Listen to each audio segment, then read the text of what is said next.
Vamos a seguir estudiando lo que es la Iglesia y la unidad que Dios ha provisto en la Iglesia. En esta tarde vamos a ver la fórmula de la unidad. La fórmula que Dios ha provisto para preservar la unidad no consiste en una cuestión organizativa. No estamos unidos por medio de establecer un organigrama que todos reconozcamos o que cada uno esté en las funciones que quiera estar y que pensemos que cada uno deba estar. No es por medio de la Iglesia estar organizada según las directrices y el orden que en las empresas se establecen. Eso no preserva la unidad de la Iglesia. La unidad de la Iglesia no es forma organizativa ni una estructura que como hombres veamos en otros modelos y establezcamos en la Iglesia una estructura que por nosotros mismos creemos que traerá y preservará la unidad de la Iglesia.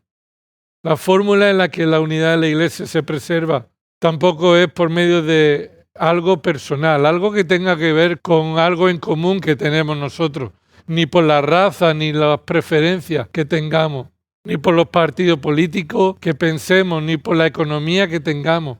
La unidad no se preserva por nada que tengamos de manera personal. Tampoco la unidad se preserva por establecer unos estatutos que todos votamos, que todos estamos de acuerdo, estatutos establecidos por hombres. Los estatutos no traen la seguridad de que la unidad está preservada en la Iglesia.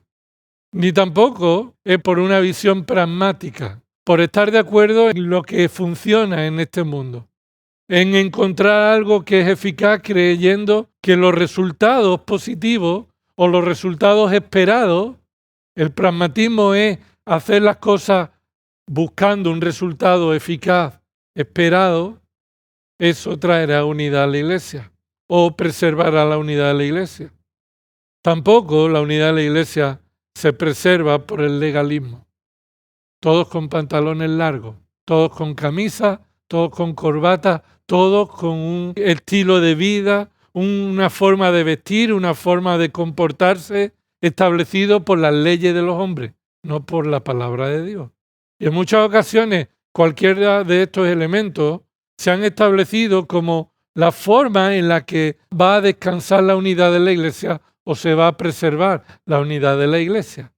Hemos dicho que no es por la estructura ni el organigrama, ni por nada personal que tengamos en común en nuestras preferencias, ni por los estatutos que establezcamos, ni por alcanzar un resultado de manera pragmática, ni por establecer unas reglas de hombre, legalismo. Entonces la fórmula que Dios ha provisto para preservar la unidad que la Iglesia tiene porque Dios la proveyó, Efesios capítulo 4, vemos en los primeros versículos cómo Dios ha provisto una unidad por medio de la Trinidad en el Espíritu, en un mismo Señor y en un mismo Padre. Entonces esa unidad que se nos ha provisto en la Iglesia, la fórmula en que Dios ha establecido que sea preservada es por medio básicamente de dos funciones que la Iglesia debe cumplir. Dos funciones que la Iglesia debe cumplir. En esta tarde vamos a ver la primera, y es el discipulado. El discipulado. Esta es la fórmula que Dios ha establecido para preservar la unidad de la Iglesia. La fórmula de la unidad tiene que ver con el discipulado. El discipulado es la forma en que cumplimos el propósito de Dios, de crecer en unidad. Cumplimos el propósito de Dios. Él desea que seamos uno. Él ha provisto la unidad y además Él nos dice cuál es la forma en que debemos preservarla y es por medio del discipulado. Lo repito, Dios desea la unidad de su iglesia. Dios ha provisto la unidad de su iglesia. Y además Dios ha dado la fórmula para preservar la unidad de la Iglesia. Y esta tiene que ver con el discipulado. Todos somos llamados a crecer en madurez espiritual, en la estatura de la plenitud de Cristo, como dice Efesios 4:13. Todos somos llamados a crecer para alcanzar una madurez espiritual, alcanzar la estatura de nuestro Señor Jesucristo. Ese es el propósito y esa es la fórmula en la que Dios nos ha mandado permanecer unidos. Mateo 28, versículos 18 al 20, encontramos el gran mandamiento o la gran comisión. ¿En qué se resume la gran comisión? Haced discípulos. Así se resume la gran comisión. ¿Para qué Dios nos ha salvado y nos ha llamado? Sin duda que para su gloria. Pero eso también lo haremos en el cielo. Cuando estemos en el cielo, estaremos glorificando a Dios por toda la eternidad. Pero hay algo en la tierra que no podremos hacer mientras estamos en el cielo. ¿Sabéis? Una de las cosas que no haremos en el cielo y que se nos ha mandado a hacer en esta tierra, hacer discípulos. Hacer discípulos es lo que Dios nos mandó en esa gran comisión. Es el gran mandamiento que Cristo nos dio para que cumplamos hasta que Él venga a por su iglesia. Ahora la pregunta es, ¿cómo es la forma que Dios nos ha dado para hacer discípulos? ¿Cómo es la forma que Dios nos ha dado para hacer discípulos? La forma en que Dios nos manda a hacer discípulos viene ahí en el versículo 20, Mateo 28, 20. En esa despedida del Señor Jesucristo a los cielos, dice en el versículo 18, y acercándose Jesús, les habló diciendo, toda autoridad me ha sido dada en el cielo y en la tierra. Entonces, versículo 19, ya que tengo toda autoridad en el cielo y en la tierra, id y haced discípulos. Y recuerda que en el original, aquí no hay dos mandatos. No hay dos mandatos en el original. Id y haced discípulos. En el original Dios da un solo mandato.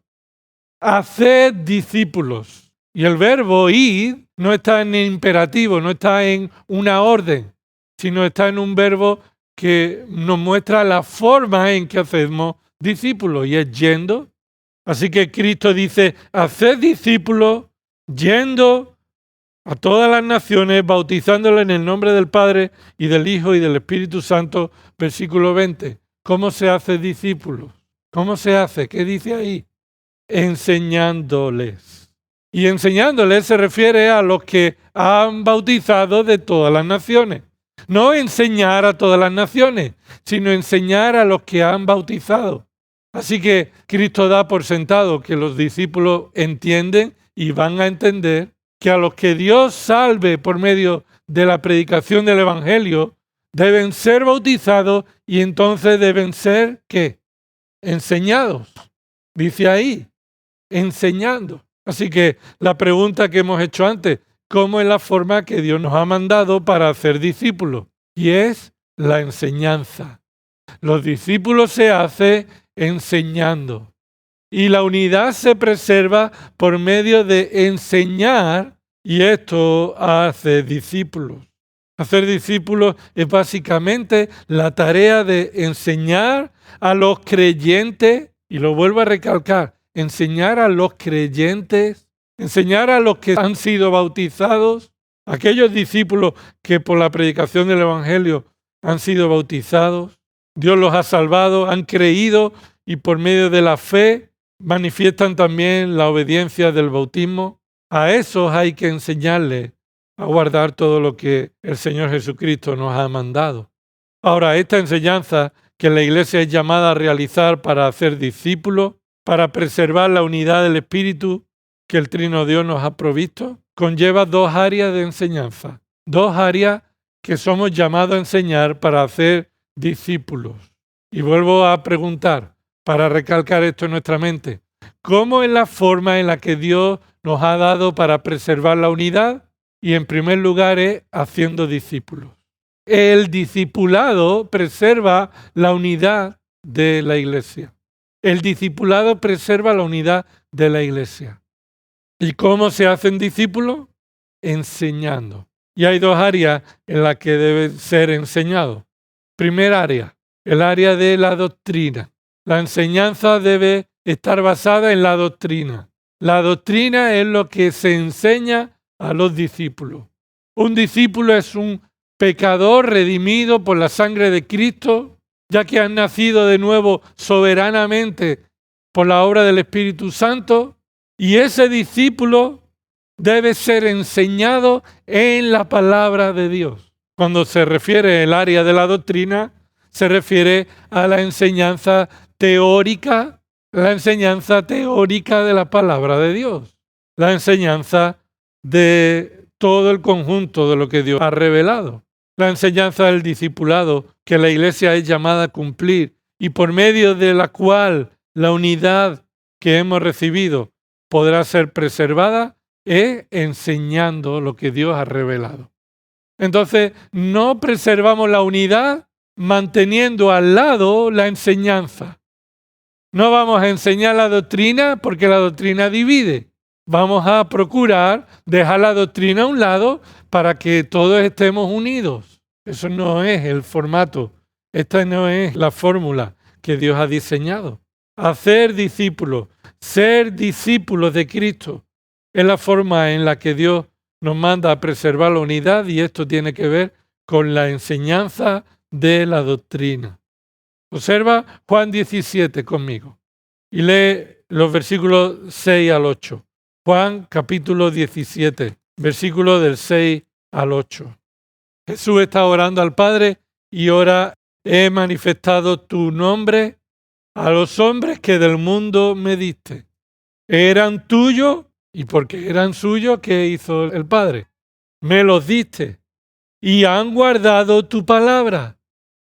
Ahora han conocido que todo lo que me has dado viene de ti, porque yo les he dado las palabras que me diste, y las recibieron y entendieron que en verdad salí de ti, creyeron que tú me enviaste.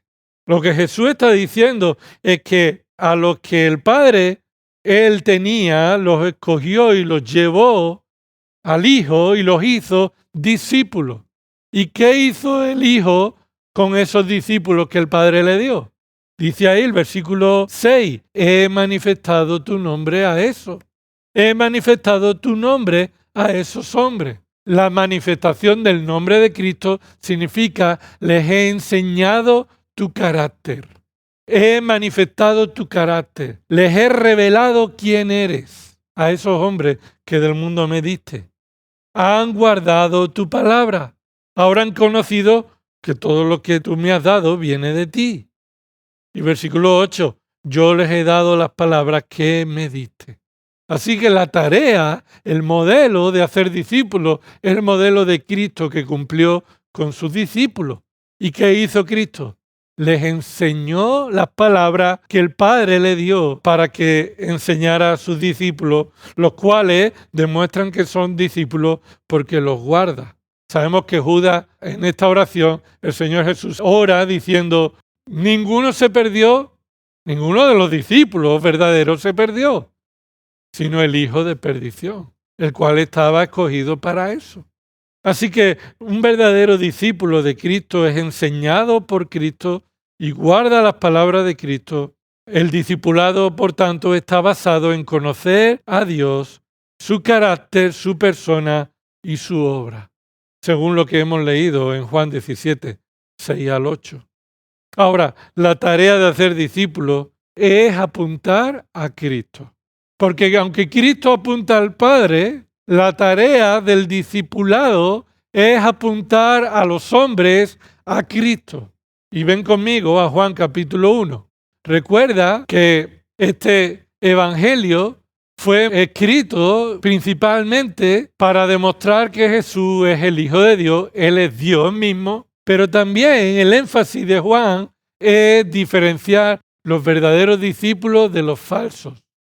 El Evangelio de Juan se centra también en mostrar cuáles son los verdaderos discípulos de Cristo, a diferencia de los falsos discípulos de Cristo. Observa en Juan capítulo 1, versículo 35. Al día siguiente Juan, y este no es Juan el que escribe, no es Juan el discípulo, es Juan el bautizador. Juan estaba otra vez allí con dos de sus discípulos. ¿Con dos de los discípulos de quién? De Juan mismo, de Juan el bautizador, de un hombre. Y vio a Jesús. ¿Quién vio a Jesús? Juan vio a Jesús. cuando 2 de sus discípulos estaban allí. Dice el versículo 36, y vio a Jesús que pasaba y dijo, he aquí el Cordero de Dios. Versículo 37, y los 2 discípulos le oyeron hablar y siguieron a Jesús. Entonces, hacer discípulos, ¿qué significa? Hacer discípulos es apuntar a los hombres a Cristo, no al hombre, a ningún ser humano fuera de Cristo, que es Dios hecho hombre. Igual que Juan el Bautizador hizo aquí. Él cumplió el ministerio de hacer discípulos, pero no sus discípulos. Recuerda que a Juan le vinieron sus propios discípulos diciendo, oye, que aquel que tú decías está bautizando más gente que tú. ¿Tú crees que esos eran discípulos que habían entendido a quién tenían que seguir? ¿O eran discípulos que estaban mirando a Juan como su maestro a quien seguir, pero no estaban dispuestos a mirar a Cristo? Así que el discipulado es la tarea de apuntar a Cristo como el Señor a quien debemos seguir, a quien debemos conocer, a quien debemos confesar, a quien debemos adorar, a quien debemos obedecer. Míralo en Juan 8, de nuevo, en este Evangelio de Juan, que enfatiza a Cristo como Dios, pero también enfatiza los verdaderos discípulos que siguen a Cristo. Juan 8, versículo 31. Entonces Jesús decía a los judíos que habían creído en él, si vosotros permanecéis en mi palabra, verdaderamente sois mis discípulos. Así que los verdaderos discípulos de Cristo, los que habían manifestado creer en él, los verdaderos discípulos se encuentran con un mandato que los pone contra la espada y la pared. Seguir a Cristo es obedecer a Cristo.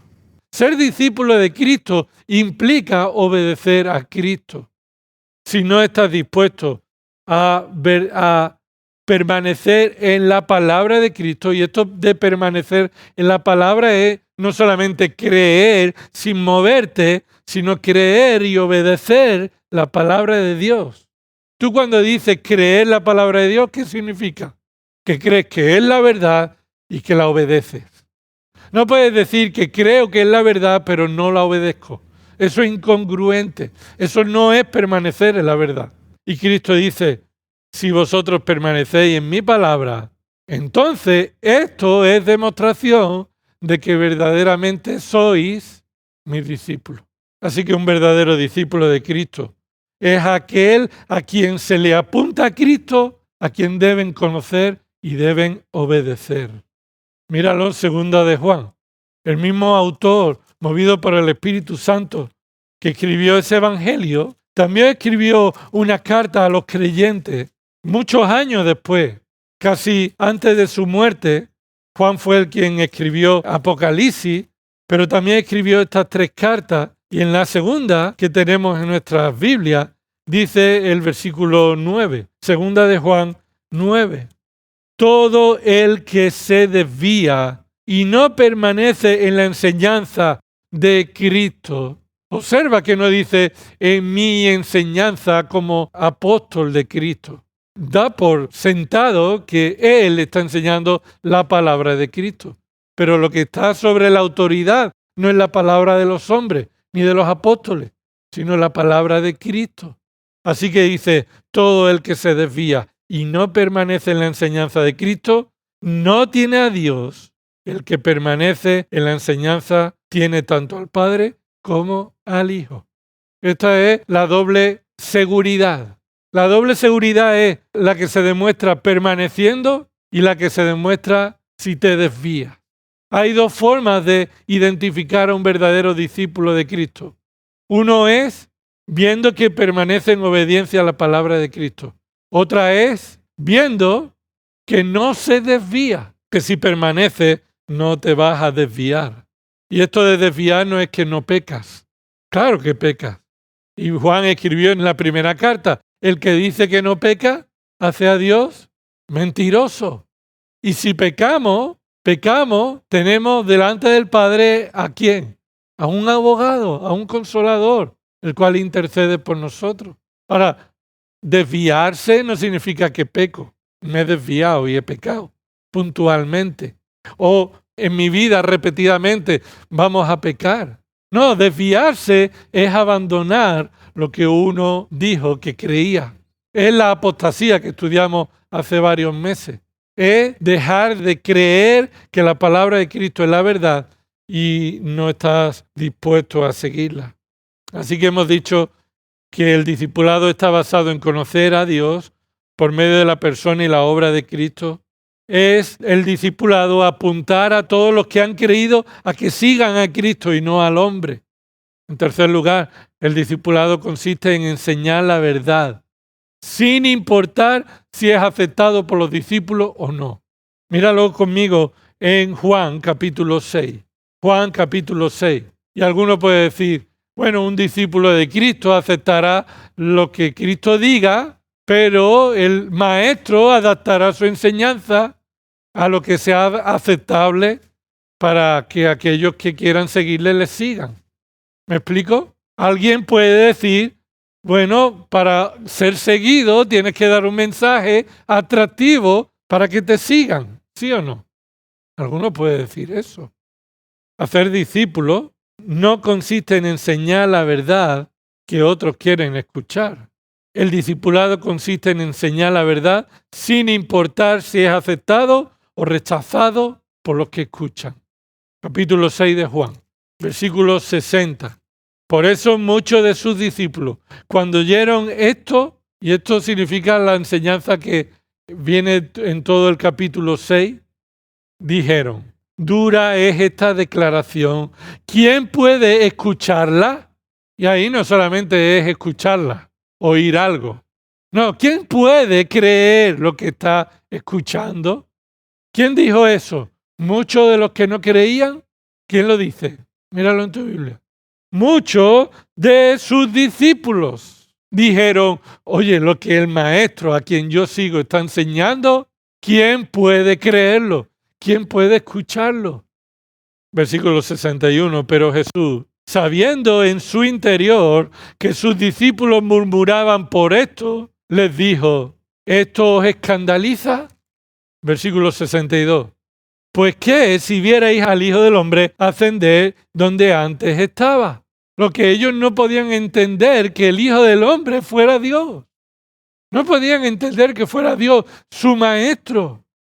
Entonces, versículo 63, el Espíritu es el que da vida. La carne para nada aprovecha. Las palabras que yo os he hablado son espíritu y son vida. Pero hay algunos de vosotros que no creéis. Porque Jesús sabía desde el principio quiénes eran los que no creían y quiénes era el que le iba a traicionar. Y decía, por eso os he dicho que nadie puede venir a mí si no se lo ha concedido el Padre. Como resultado de esto, muchos de sus discípulos se apartaron y no andaban con él. Aquí tenemos entonces un patrón, una muestra de un discipulado verdadero. El discipulado que glorifica a Dios es el que enseña la verdad sin importar si será aceptada o no por aquellos que dicen creer a Dios. El verdadero discipulado no es el que esconde las cosas difíciles de creer o las cosas que la mayoría rechazan. No, si tú escondes lo que un discípulo rechazaría, primero, estás siendo infiel. Segundo, estás queriendo que un falso discípulo te siga. Quieres ser seguido por falsos discípulos. Un verdadero discípulo creerá la palabra de Dios por la obra del Espíritu Santo.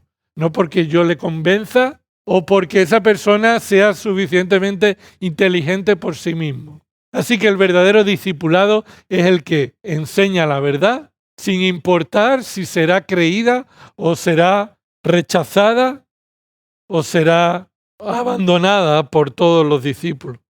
Así que dice el versículo 66, como resultado de esto muchos de sus discípulos se apartaron y ya no andaban con él. Entonces Jesús dijo a los 12, ¿acaso queréis vosotros iros también? Y esto no lo dice a alguien que está dispuesto a hacer cualquier cosa con tal de tener discípulos, ¿verdad? ¿Sí o no? No lo dice alguien que quiere ser seguido y va a adaptarse a aquellos que están dispuestos a seguirle cuanto más mejor. No, cuanto más mejor no, sino cuanto más fiel, mejor. Para que los verdaderos discípulos, aquellos que son los que el Padre ha escogido, sean alimentados y enseñados por la palabra de Dios. Versículo 68. Simón Pedro le respondió: Señor, ¿a quién iremos? Tú tienes palabra de vida eterna. Ese tú es enfático. Solo tú tienes las palabras de vida eterna. Un verdadero discípulo o el verdadero discipulado es el que enseña la verdad sin importar si será aceptado o rechazado. Hombre, por supuesto que significa enseñar con paciencia, porque puede que yo no lo rechace, pero me cueste trabajo entenderlo. Que haya verdades de la palabra de Dios que cueste trabajo comprenderla. Y por eso Pablo le dice a Timoteo, 2 Timoteo 4, versículos 1 y 2, que predique la palabra, que insista a tiempo y fuera de tiempo, ¿con toda qué? ¿Recuerda qué dice ahí? Con toda paciencia. Con toda paciencia significa esperando que no con una sola enseñanza ya será suficiente, sino esperando que Dios vaya produciendo cambios en los que escuchan la palabra según la obra del Espíritu Santo en ellos. La enseñanza no pretende agradar a los discípulos, sino que la enseñanza debe ser creída por los discípulos. Por eso solo tú tienes palabra de vida eterna. Y serán los discípulos los que están dispuestos a preservar la unidad que Dios les ha dado, porque la unidad está en Cristo. Hacer discípulos de Cristo no es hacer discípulos de los hombres, lo hemos dicho antes. Es apuntar a los hombres a Cristo y a seguir su palabra y no al legalismo ni la visión personal humana de los hombres, sino a Cristo. Míralo en Juan 9, 24. Por segunda vez llamaron al hombre que había sido ciego y le dijeron: da gloria a Dios, nosotros sabemos que este hombre es un pecador. ¿A quién se refiere? A este hombre es un pecador. Bueno, el ciego es el que ha sido traído. Y le dicen al ciego: da gloria a Dios. Nosotros sabemos que este hombre es un pecador. Y se refieren a Cristo. Cristo fue quien le dio la visión. Y ellos le dicen al ciego: da gloria a Dios. Ese no te ha podido sanar. Confiesa la verdad. Entonces, versículo 25. Entonces él les contestó: si es pecador no lo sé. Una cosa sé, que yo era ciego y ahora veo. Este no era pragmático, sino decía: no concuerda lo que decís con lo que él hace. No concuerda. Si vosotros decís que un pecador no puede hacer estas obras, yo digo que he recibido vista por este hombre. Versículo 26. Le dijeron entonces: ¿qué te hizo? ¿Cómo te abrió los ojos? Él les contestó: ya os lo dije y no escuchasteis. ¿Por qué queréis oírlo otra vez? ¿Es que también vosotros queréis haceros discípulos suyos? Este hombre ya como que metió el dedo en la llaga, ¿no? Sabía dónde tocarles a ellos. Y respondieron, versículo 28. Entonces lo insultaron, es decir, le dirían más de un improperio a este, y le dijeron: tú eres discípulo de ese hombre, pero nosotros somos discípulos de Moisés. Anda, de Moisés. El verdadero discipulado no pone al hombre antes que Cristo. A ningún hombre, ni siquiera Moisés. Ni siquiera Moisés. Y entonces nosotros debemos preservar la unidad del Espíritu, haciendo discípulos, enseñando la palabra de Dios y apuntando a todo el mundo a que miren a alguien, a un hombre, Cristo, Dios hecho hombre, pero quitándonos nosotros de en medio, sin querer decir: para llegar a Cristo tienes que pasar por mí, o para ser como Cristo soy yo el único quien te puede proveer, y centralizarlo todo en la vanagloria del hombre.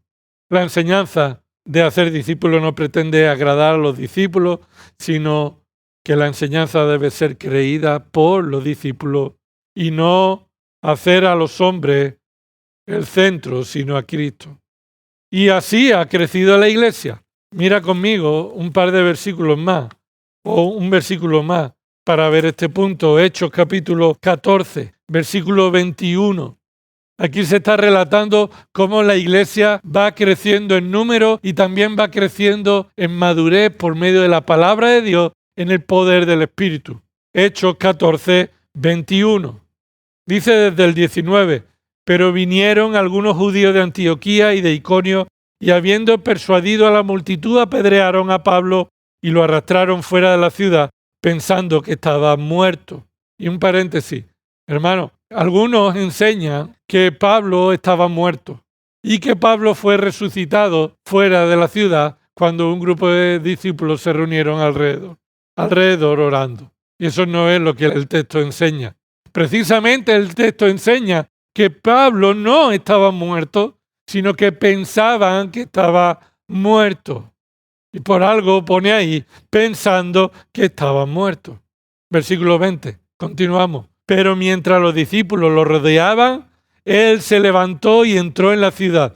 Y al día siguiente partió con Bernabé a Derbe. Y después de anunciar el evangelio en aquella ciudad y de hacer muchos discípulos, volvieron a Listra y a Iconio y a Antioquía. Escucha, predicaron el evangelio, creyeron, no está en el relato, pero se ve en el resto de los capítulos anteriores y posteriores, que después de la predicación Dios convence de pecado a algunos de los que escuchan, los salva, los hace nacer de nuevo, creen, son bautizados y entonces son enseñados en la palabra. Por eso el versículo 21, después de hacer muchos discípulos, se refiere a la implicación de bautizarlos y enseñarles el discipulado, la enseñanza para que continúen y perseveren. Y se va de allí. Y qué irresponsable, Pablo, irse de allí y dejar a estos pocos que acaban de creer, ¿verdad? ¿O no? No, no es irresponsable. Porque la obra de hacer discípulos no depende de los hombres para su eficacia, sino que Dios la hace eficaz usando a hombres, pero en el poder del Espíritu. Y cuando Pablo se va, se quedan allí aquellos que Dios ha salvado y Dios es quien los está haciendo crecer por medio de la palabra, por medio del Antiguo Testamento que está delante de ellos y por medio del Antiguo Testamento poder conocer a Cristo en mayor profundidad. Así que hacer discípulos es enseñar en el área de la doctrina y terminamos enseñar en el área de la conducta. Porque hacer discípulos no es enseñar teología en teoría, en doctrina teórica, en verdades de pensamiento simplemente, sino hacer discípulos implica vivir conforme a la palabra enseñada. Vivir conforme a la palabra enseñada. Por eso Mateo 28, 20, el discipulado está basado en la enseñanza de la conducta conforme a la voluntad de Dios. Mateo 28, versículo 20, enseñándoles a qué. ¿Qué dice? Enseñándoles a que guarden todas las cosas que yo os he mandado. Así que para guardarlas debo conocerlas, pero no es solamente conocerlas, sino que es guardarlas. Un discípulo es aquel que se le enseña a vivir conforme a la voluntad de Dios. Aquel que vive en una conducta conforme a la palabra de Dios.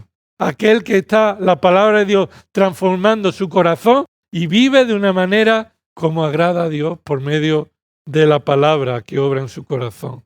Apunta a Juan 13, versículos del 12 al 20. Jesús le enseña a sus discípulos cómo es seguirle a Él. Un discípulo de Cristo está dispuesto a servir a los demás discípulos. Y Jesús le dice ahí a los discípulos que les está lavando los pies y se pone la toalla y les sirve, pues ahora vosotros servíos los unos a los otros si sois mis discípulos. Así que Jesús se muestra como aquel que enseña con el ejemplo para que nosotros vivamos su ejemplo en nuestras vidas. Un discípulo es aquel que vive sirviendo a los demás discípulos de Cristo. Y además lo hace en amor, como dice Juan 13, 31 al 35. En esto conocerán todos que sois mis discípulos. ¿En qué? En cómo os amáis los unos a los otros. No significa que si nosotros demostramos el amor, la gente nos va a ver y va a creer el Evangelio. No, no.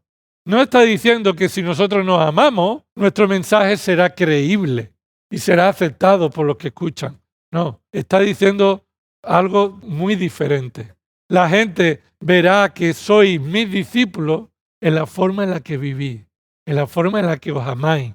En eso se identifica un verdadero discípulo de Cristo, en su conducta, como resultado de la enseñanza de la palabra. Conocemos a Dios, amamos a Dios, obedecemos a Dios por el poder que Él nos ha dado en el Espíritu, y esto hace que vivamos en obediencia a Él.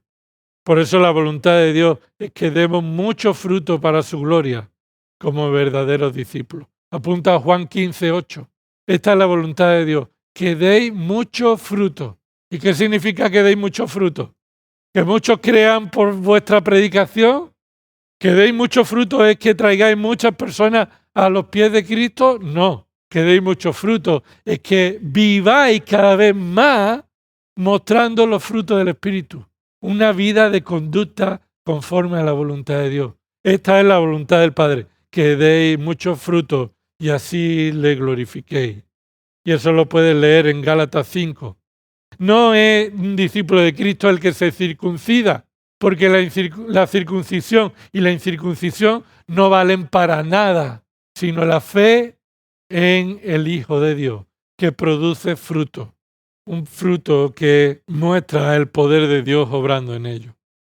Así que el discipulado es la fórmula en la que Dios ha dicho que debemos preservar la unidad del Espíritu en la iglesia, en el discipulado, en la enseñanza, enseñándonos la doctrina y también mostrando la conducta que debe caracterizar nuestra vida. Vamos a orar. Señor, perdona nuestros pecados al mostrar en nuestras vidas, Señor, que la unidad puede ser preservada por otra forma diferente a lo que tú has diseñado, a lo que tú has mostrado. Señor, te pedimos que nos sigas haciendo crecer como discípulos tuyos, Señor. Señor, perdona cuando nosotros menospreciamos el discipulado. Creemos que eso tiene que ver con creyentes recién convertidos. Señor, no dejamos de crecer y de necesitar crecer como discípulos tuyos cada día, sea cual sea nuestra edad y sea cual sean los años que llevemos como hijos tuyos. Somos necesitados de tu palabra para ser transformados a la imagen de nuestro Señor Jesucristo y vivir conforme al modelo que Él nos dejó. Te rogamos, Señor, que obres en nuestras vidas y nos muestre lo que impide crecer como discípulos tuyos, Señor. Y que tú como iglesia nos dé el convencimiento, Señor, de la importancia de predicar el Evangelio y de hacer discípulos enseñando también toda tu palabra. Por medio de tu palabra fiel, enseñada y también de la palabra vivida, obedecida en nuestras vidas. Confesamos nuestro pecado delante de ti, Señor, y queremos que tú nos sigas limpiando. En el nombre de Jesús. Amén.